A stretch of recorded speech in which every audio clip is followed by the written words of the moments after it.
ಎಲ್ರಿಗೂ ನಮಸ್ಕಾರ. ನಮ್ಮ ಭಾರತೀಯ ಸಂಸ್ಕೃತಿಯಲ್ಲಿ ವಿವಿಧತೆಯಲ್ಲಿ ಏಕತೆ ಎಂಬುದು ನಮ್ಮ ಭಾರತದ ಸಂಸ್ಕೃತಿ. ನಮ್ಮ ಭಾರತದಲ್ಲಿ ಸಾಕಷ್ಟು ಸಂಪ್ರದಾಯಗಳಿದ್ದಾವೆ, ಸಾಕಷ್ಟು ಜಾತಿ ಜನಾಂಗಗಳಿದ್ದಾವೆ. ಆದರೆ ದೇಶ ಅಂತ ಬಂದಾಗ ಪ್ರತಿಯೊಬ್ಬರೂ ಒಂದೇ ಅನ್ನುವ ನಿಟ್ಟಿನಲ್ಲಿ ನಾವೆಲ್ಲ ವ್ಯವಹಾರ ಮಾಡ್ತೀವಿ.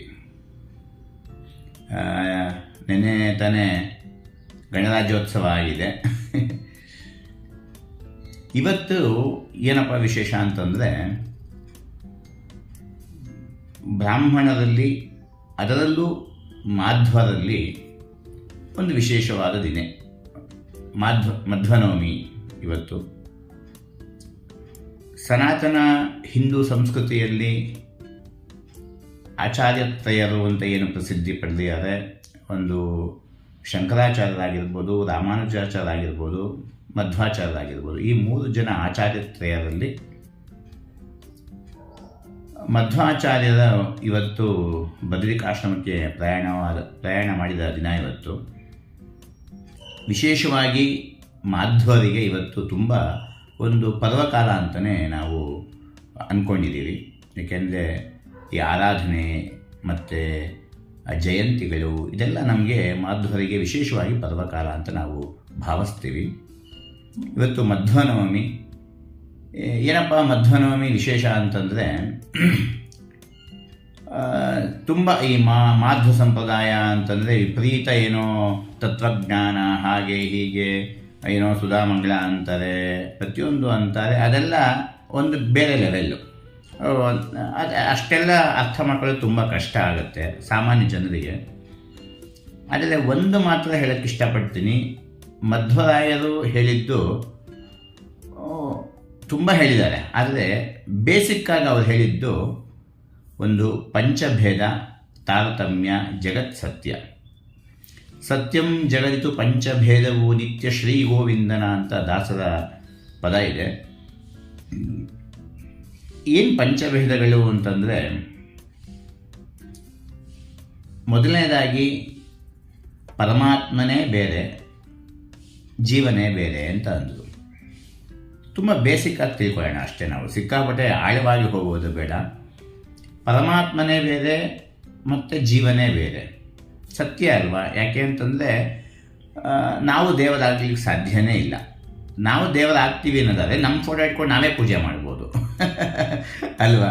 ಸೊ ದೇವ್ರನ್ನ ಯಾಕೆ ಪೂಜೆ ಮಾಡಬೇಕು? ದೇವ್ರನ್ನ ನಂಬುವಂತಹ ಜನ ಯಾವುದೇ ಆಗಿರು, ಯಾವುದೇ ಒಬ್ಬ ಅವನು ಕ್ರಿಶ್ಚಿಯನ್ ಆಗಿ ಯೇಸುನೇ ನಂಬೋದು, ಅಥವಾ ಅಲ್ಲಾಹನೇ ನಂಬೋದು, ಮುಸಲ್ಮಾನರು, ಹಿಂದೂಗಳು ಒಂದು ಈಶ್ವರನ ನಂಬೋದು, ಅಣ್ಣಮ್ಮನ ನಂಬೋದು. ಇವತ್ತಿನ ಜನ್ರೇಷನ್ನಲ್ಲಿ ಯಾವುದೇ ಒಂದು ಅವನ ಸಂಪ್ರದಾಯಕ್ಕೆ, ಅವರ ಸಂಸ್ಕೃತಿಗೆ ಒಂದು ಇಷ್ಟವಾದಂತಹ ದೇವರು ಅಥವಾ ಕುಲದೇವರು ಯಾವುದೇ ಆಗಿರ್ಬೋದು.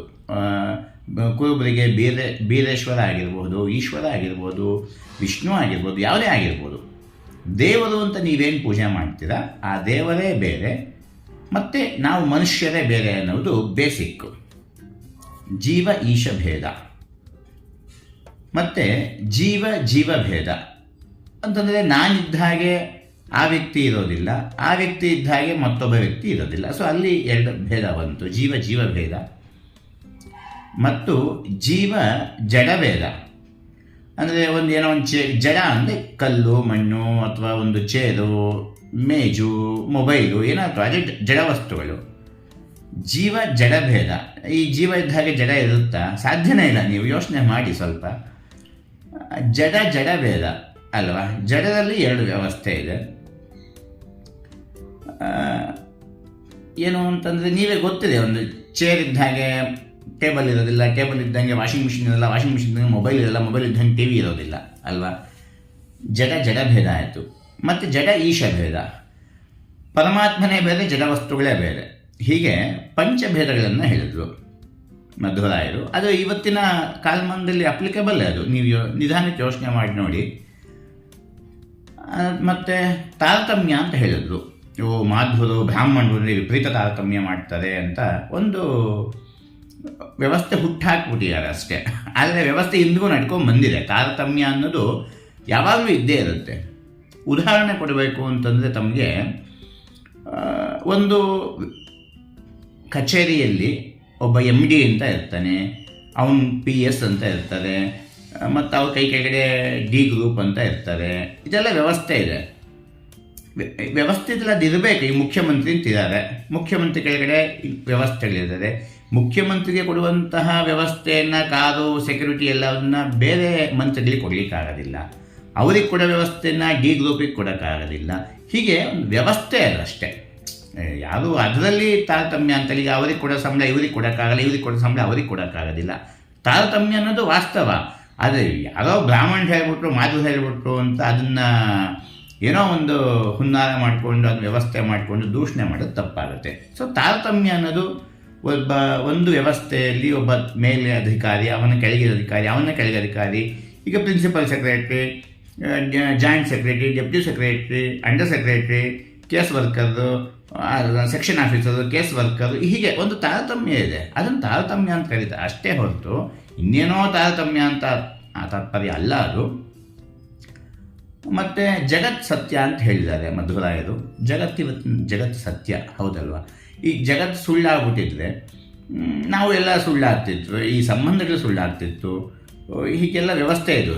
ತೀರಾ ಆಳಕ್ಕೆ ಹೋದರೆ ತತ್ವಜ್ಞಾನ ಅದೆಲ್ಲ ವ್ಯವಸ್ಥೆ ಬೇರೆ.